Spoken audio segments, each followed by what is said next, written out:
Banyarwanda, banyarwandakazi namwe inshuti z'u Rwanda nongeye kubasuhuza. Muraho murakomeye. Kristo Yezu akuzwe. Muri kumwe n'umuvandimwe wanyu, inshuti yanyu Bizimungu Aloys de Gonzague. Umwanditsi, umushakashatsi ku mateka y'u Rwanda, imihango, umutongero n'imitsindo. Uyu munsi turakomeza kuvuga ku Banyarwanda, ituro ritagatifu rya Kristo Umwami. Insanganyamatsiko y'uyu munsi iragira iti: bimeze gute Banyarwanda? Turasubiza ibibazo mpaka ku mibereho y'umunyarwanda weguriwe Kristo Umwami. Ese umunyarwanda akwiye kwitwara ate muri iri korosi ry'ubutorwe bwe imbere y'Imana Mwana Yezu Kristo? Ese abanyarwanda bamaze kwegurirwa Kristo Umwami, Imana isumba byose, niki cyamushimishije? Niki kitamushimishije Kristo Umwami? None se abanyarwanda bari bafite imiziro? Bari barahumanye cyane ku buryo kwegurirwa Imana ntacyo byabamarira? None se iri hehe ya Mana batubwira irangwa n'urukundo n'impuhwe? Niba turi kumwe n'Imana, ni kuki ibi byose bitwugarije? Biri mu gitabo cy'Abacamanza, umutwe wa 6 ku murongo wa 13. None se byaba biri hehe bya bitangaza batubwiraga ngo Uhoraho niwe mwungeri wacu? Abanyarwanda byari ngombwa ko banyuzwa mu kayunguruzo bagasukurishwa amaraso nk'uko bivugwa muri Bibiliya mu gitabo cy'Abaheburayo umutwe wa 9 murongo wa 22, ngo bityo nk'uko amategeko abiteganya, hafi ya byose bisukurishwa amaraso, maze ntihabeho ibabarirwa ry'ibyaha hatabanje kumenwa amaraso. None se nyuma ya Jenoside yakorewe Abatutsi, abanyarwanda barababariwe ku buryo turi ubwoko butunganiye umusumba byose? Akaga ka Jenoside yakorewe Abatutsi, ibi byadusigiye isomo ritwigisha kumenya Imana. Ese umunyarwanda akeneye irindi somo riruta iryo yabonye mu 1994? Reka turebe muri Bibiliya mu gitabo cy'umuhanuzi Daniyeli. Mu gitabo cy'umuhanuzi Daniyeli umutwe wa 9 kuva ku murongo wa 4 kugera ku murongo wa 19. Aha ndasubira mu isengesho y'umuhanuzi Daniyeli. Nubwo Daniyeli yivugiraga Abayisiraheli ari ku butaka bwa Isiraheli, ariko ndarivuga nanjye nk'umwana w'u Rwanda utuye ku butaka bw'u Rwanda. Unyagasani Imana isumba byose kandi Imana y'igihangange, wowe ukomereza isezerano n'ineza abagukunda kandi bagakurikiza amategeko yawe. Dore twaracumuye turagoma, dukora ibibi, tubabagambanyi kandi twirengagiza nkana amategeko n'amatangazo yawe. Twimye amatwi abagaragu bawe b'abahanuzi bavugaga mu izina ryawe, babwira abami bacu n'ibikomangoma byacu, abasokuruza bacu n'imbaga yose ituye igihugu cy'u Rwanda.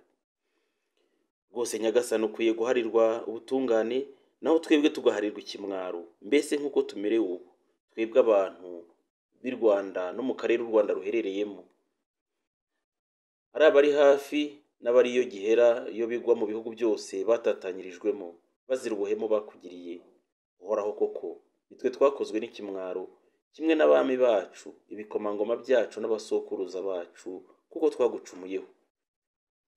Nyagasani Imana yacu n'umunyampuhwe n'umunyembabazi, nubwo twabyirengagije, nitwumva ijwi ry'Uhoraho Imana yacu ngo dukurikize amategeko yaduhaye abigirishije abagaragu be b'abahanuzi.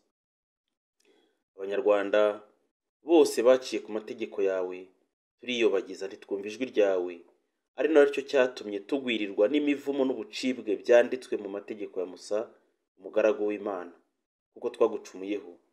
Waturangirijeho amagambo yararatuvuzweho, twebwe n'abadutegekaga, duteza ibyago bikomeye ku buryo munsi y'ijuru nta handi byigeze biba nk'ibyo wateje muri iki gihugu cyacu cy'u Rwanda. Nk'uko byanditswe mu mategeko ya Musa, ibyo byago byose byaratwugarije, ariko ntitwakugarukira. Twagarukira Uhoraho Imana yacu ngo tuzinuke ibyaha byacu kandi twitoze no kumenya ukuri kwawe. Uhoraho Imana yagennye ibyo byago arabitugabiza, kuko Uhoraho Imana yacu ari intabera mu byo yakoze, ariko twebwe tukaba tutarumvise ijwi rye. None rero Nyagasani Imana yacu, wowe wavanye umuryango wawe mu bihugu by'amahanga yose akikije u Rwanda, ubigirishije ukuboko kwawe kw'impangare, ukihesha utyo ikuzo kugeza na n'ubu. Twaracumuye tugira nabi rwose, ariko ndakwinginze Nyagasani, girira ubutabera bwawe bwose, ucubye uburakari bwawe n'umujinya ufitiye abanyarwanda n'imisozi mitagatifu wambarizwamo, kuko ari ibyaha byacu n'ibicumuro by'abasokuruza bacu byatumye u Rwanda n'abanyarwanda duhinduka urukozasoni mu maso y'abadukikije bose.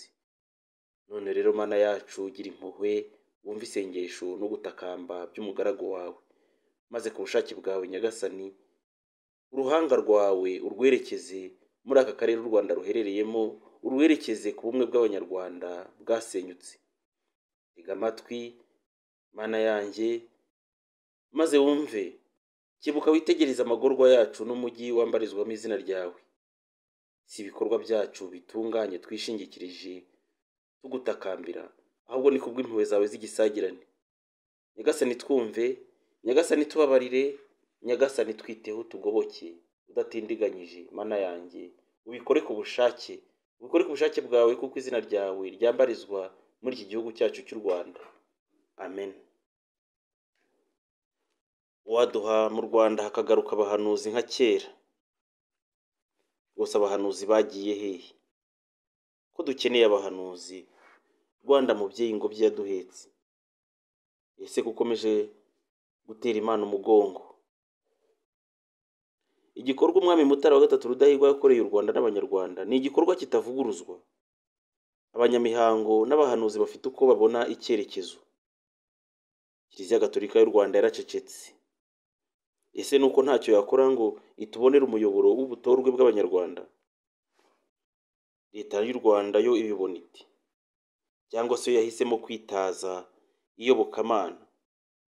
Yahisemo kwitaza iyobokamana n'ubukristo ngo ikunde inogere abanyarwanda bose, kuko abanyarwanda bose atari abakristo, bityo ikaba yaraguye mu mutego w'umwanzi ikitaza iki gikorwa.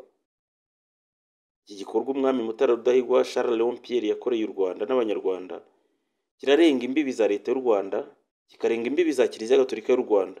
Akaba ariyo mpamvu abahanga muri siyanse mistika bakwiye kugira icyo babivugaho. Hari ubumenyi bita siyanse parapsychologique, imibereho y'abatabarutse barangije urugendo rwabo ku isi.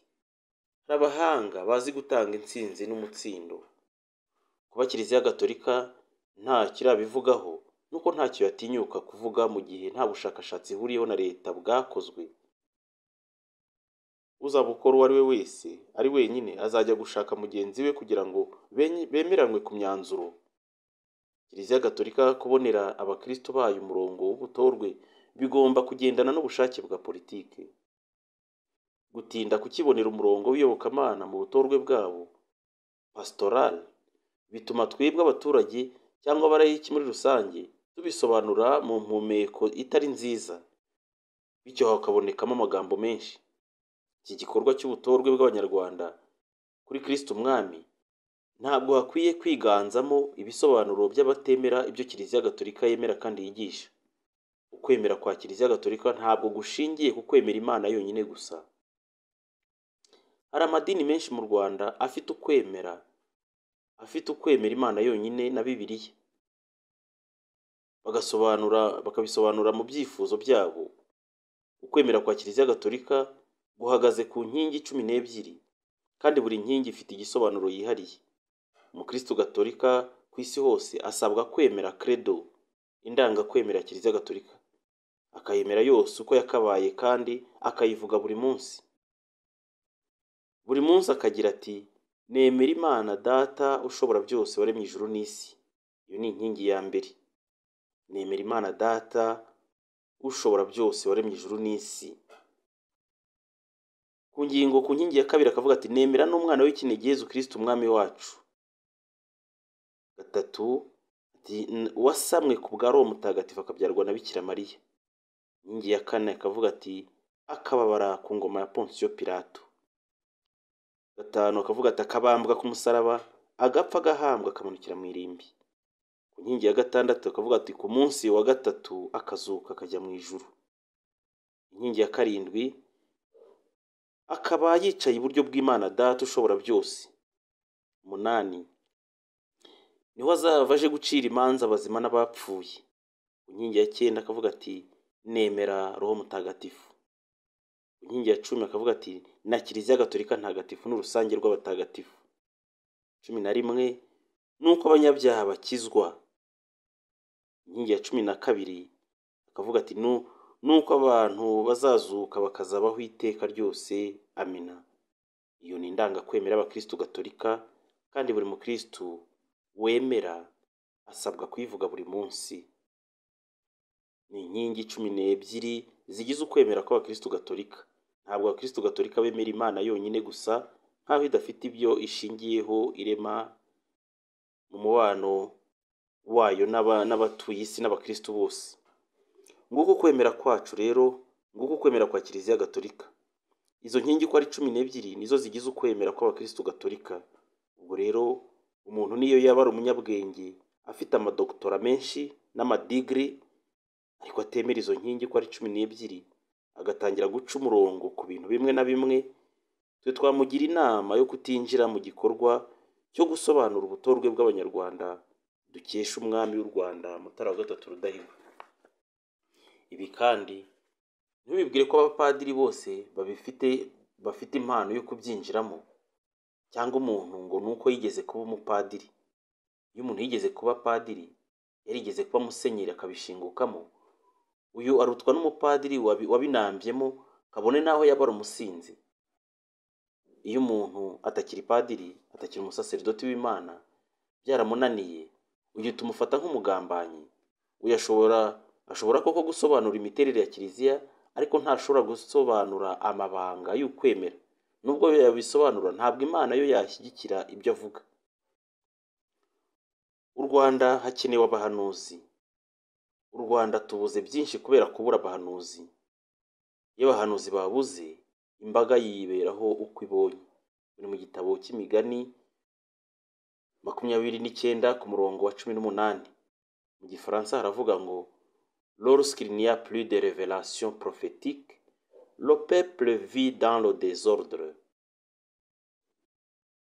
Imbaga yabuze abahanuzi imera nk'amagambo atagira mukuru, niyo arumva ari indaro. Ntawe utakanyagata gahambuye. Abanyarwanda bakeneye ubuhanuzi buturuka ku Mana yabo, kandi ntabwo abahanuzi bashobora kubaka urwego ruyoborwa na leta, cyangwa ngo ruyoborwe nk'uko amakomisiyo ayoborwa. Abanyamihango bazi kureba umutima w'umwami uko utera, barabizi, bafite uko babibona. Umwuka duhumeka uba uturutse ku Mana ihoraho. Abawuhumeka bwa mbere ni abayobozi bakuru bayobora abandi. Hari umwuka bahumeka, uwo binjiza n'undi basohora. Umwuka ubavamo niwo rubanda ihumeka, cyangwa bakawusaranganya bose. Iyo abayobozi bakuru bahumeka umwuka w'urwango cyangwa w'urukundo, rubanda nayo niwe ihumeka. Iyo umuyobozi mukuru ahumeka umwuka w'urukundo afitiye abayobora, nabo barakundana. Iyo rero bahumeka umwuka w'urwango bafitiye abo bayobora, rubanda nayo ifatwa n'umwuka mubi w'urwango. Iyo abayobozi banga ubwoko runaka, na rubanda irakurikira. Iki ni igisobanuro abanyamihango batanga ku mwuka abayobozi babo bahumeka. Ibijyanye n'uko abayobozi bakwifata imbere ya Kristo Umwami nabyo ni kimwe. Umutima w'urukundo cyangwa urwango bazagaragaza nibyo rubanda izakurikiza. Abayobozi iyo bagaragaje umutima w'impuhwe n'imbabazi, ibyo nabyo byihuta vuba bikinjira muri rubanda. Muri rya sengesho rye, Umwami Mutara wa III Rudahigwa aravuga ati, abwira Kristo Umwami, aravuga ati, mukagomba no kutubera umuzi ushingiweho n'ubutegetsi bwarwo ingoma ibihumbi. Ibi navuga ko ari umurunga uhambiriye leta y'u Rwanda kuri Kristo Umwami. Uyu murunga nta kizawuhambura. Amaso y'abanyamihango iyo yitegereje neza ibyo Abanyarwanda barwana nabyo, ndetse n'abayobozi bakuru baba ari Kiliziya Gatolika na leta y'u Rwanda, nta kindi uretse guhangana n'ububasha bw'ijuru rya nyir'ibiremwa. Ikibazo cy'ingo zisenyuka, abashakanye bicana, urubyiruko rutumva, rwayobye, ababyeyi biyahura ku bwinshi. Ibi ntacyo leta y'u Rwanda yabikoraho, kuko ari igitero umwanzi yagabye ku Banyarwanda. Nyamara rero Abanyarwanda n'Abakristo twese dufitiye icyizere abayobozi bacu, dufitiye icyizere Kiliziya Gatolika yacu, dufitiye icyizere abayobozi b'andi madini n'amatorero. Iki gikorwa Umwami Mutara wa III Rudahigwa yakoreye u Rwanda n'Abanyarwanda, iyo ukurikiye neza inzira z'ubwiru, ugakurikira neza inzira z'ubukristo, usanga iki gikorwa yakoze gituruka ku Mana Rurema. Kikaba kiri mu muco w'abami b'u Rwanda kuruta uko kiri mu bukristo. leta y'u Rwanda rero ntacyo yabikoraho idafatanyije na Kiliziya Gatolika y'u Rwanda. Yewe na Kiliziya Gatolika y'u Rwanda ntacyo yabikoraho, nta kizabikora idafatanyije na leta y'u Rwanda. Kiliziya Gatolika y'u Rwanda irabizi neza ko yinjiye mu mavugururwa. L'aggiornamento spirituel. C'est le secret de l'efficience religieuse. Hari abambajije bati ese ko umwami atakibaho ubu hariho abaperezida, none abaperezida bashobora gukora inshingano za cyami, cyangwa Yezu Kristo azahindura nawe yitwe perezida, yitwe Kristo perezida? Iki ni ikibazo nubwo giteye ibitwenge kuri benshi, nyamara ni ikibazo. Kristo Yezu ntashobora kwitwa perezida, na perezida ntashobora kuba umwami. Iyo umunyamihango yitegereje neza inshingano cyangwa se uruhare rw'umwami n'umuperezida mu mihango yabo baratandukanye. Biragoye rero kuvuga umwami cyangwa perezida nimbisobanura. Iyo umuntu avuze perezida benshi bongeraho izina ry'uwo bashaka. Wavuga umwami bakishyiraho izina bishakiye. Hano simvuga izina ry'umwami, ndavuga perezida gusa. Nimvuga umwami nabyo nta zina nashyizeho. Iyo ukurikiye ibisobanuro by'imihango usanga umwami na perezida batandukanye cyane, nubwo mu bisobanuro rusange ubona nta tandukaniro. Umwami avuka kenshi byarateganyijwe n'ababishinzwe. Umwami iyo yimikwa aba ahawe ubutumwa bwo kuba umuherezabitambo mukuru muri rubanda, akayobora imihango mu myemerere gakondo y'igihugu, akakiyobora bishingiye ku muco. Umwami yatanze asimburwa n'umwana we, umwe mu bamukomokaho. N'iyo habayeho kutumvikana, rubanda itabara umwami mu ntambara yo kumurengera. Umwami ayobora rubanda mu gihe perezida ari uw'abaturage. Umwami ashinzwe kwitangira rubanda, akemera gupfa mu mwanya w'imbaga kuriye. Umwami Dawudi wa Isiraheli yamaze gukora icyaha cyo kubarura umuryango wa Isiraheli. Icyo gihe yari afite gahunda yo kuwerekeza mu ntambara yari agambiriye kurwana. Ndakeka ko aricyo cyaha yakoze, kubarura imbaga agamije kuyerekeza mu ntambara. Ibyo byarakaje Imana isumba byose, imutumaho umuhanuzi ngo amumenyeshe ko Uhoraho atabyishimiye. Umuhanuzi Gadi amumenyesha ibihano bitatu ngo ahitemo kimwe mu bihano Imana imusabye, nawe ahitamo rero. Umumarayika w'Uhoraho yarimbuye umuryango wa Isiraheli bigira ahubwo umwami Dawudi agira ubwoba. Nyagasani Imana, ni njye wacumuye kandi ni njye wakoze icyaha. Ariko se nk'iyi mbaga yakoze ikihe cyaha? Ndakwinginze ngo abe ari njye uhanwa n'abo mu rugo rwanjye. Birumvikana iyo biza kuba ari perezida yari kubona ntacyo bimubwiye, abaturage be bagashira kugera ku wa nyuma. Perezida atorwa n'abaturage, uretse ko nawe ashobora kwishyiraho mu gihe umwami ashyirwaho babanje kubaza ngo bamenye ugushaka kw'Imana. Ibyo bifite uko bikorwa na bene byo. Perezida ubutegetsi abusangira n'abaturage bose, kandi abaturage iyo babishatse barabumwambura bagashyiraho uwo bifuza, cyangwa se ubishatse wese akaba perezida. Nicyo gisobanuro cya demokarasi.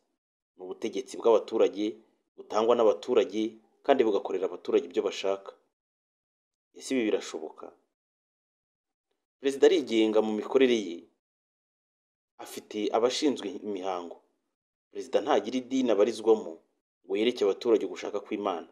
Abaturage be ntibashobora kumenya ugushaka kw'Imana bayobowe n'umukuru w'igihugu cyabo. Muri demokarasi na repubulika, buri muturage yemerewe kuba icyo ashatse cyose mu burenganzira bwe. Sinzi ibi niba nabyo bishoboka. Perezida nta nshingano afite zo gutakambira abaturage ku Mana ngo ibagirire impuhwe, ahubwo n'uburenganzira kuri buri muturage wese gukurikira imyemerere yihitiyemo. None u Rwanda bizamere nko muri Isiraheli, abanyamahanga nibo bakoze ubushakashatsi mu gihugu cyabo, ubundi bo bagahakana ibibavugwaho gusa. Abayisiraheli rwose kwemera ko Yezu Kristo yavukiye iwabo bakamwica ntibabikozwa, ahubwo bagaseka abakristo, bagashaka no kuyobya iyobokamana bakemeza abantu ku isi yayobye. Icyo politiki ya Isiraheli ishyira imbere ni ubukungu bushingiye ku bukerarugendo bw'abasura ibyo nabo batemera. No mu Rwanda niko bimeze. Abanyamahanga nibo batangiye kudukoraho ubushakashatsi ku myemerere yacu. Ikibazo kizavuka ni ukumenya impamvu Nyagasani Imana yatoye igihugu cy'u Rwanda n'Abanyarwanda. Ibisubizo bizaba bitandukanye ku buryo bizatera impaka. ibisobanuro politiki itanga yemeza ko abanyarwanda ari beza cyane, ko bafite umuco mwiza ubaranga, ko nta kibi cy'umunyarwanda rwose, umunyarwanda ni imfura. Ariko ibi ni ikibazo. Abanyarwanda twagombye kwemera ubutorwe bwacu ku Mana, tukemera ububi bwacu, tukabona kwicuza ibibi byacu, tukigorora ku Mana no kuri bagenzi bacu. Bitabaye ngombwa ko Imana ariyo itugorora, kugororwa n'undi utari twe bizatugora, bizatubabaza. Ibisobanuro bijyanye n'imyumvire ku mihango yakorwaga n'abami b'u Rwanda mu bihe byashize ndetse n'imihango yakorerwaga ku butaka bw'igihugu cyacu bizatera urujijo. Amateka y'Abanyarwanda atera ubwoba cyane, bigatuma na bene yo badashaka kuyumva. Kuyakoraho ubushakashatsi bigeraho umuntu yumva yugarijwe na byinshi, bigatuma hari abakeka ko hari uruhande yabogamiyemo. Ibyo tuzakomeza kubibona buhoro buhoro uko abanyamihango bazagenda batugezaho ibitekerezo byabo. Murakoze, naho ubutaha mwari kumwe n'umuvandimwe wanyu Bizimungu Aloys de Gonzague.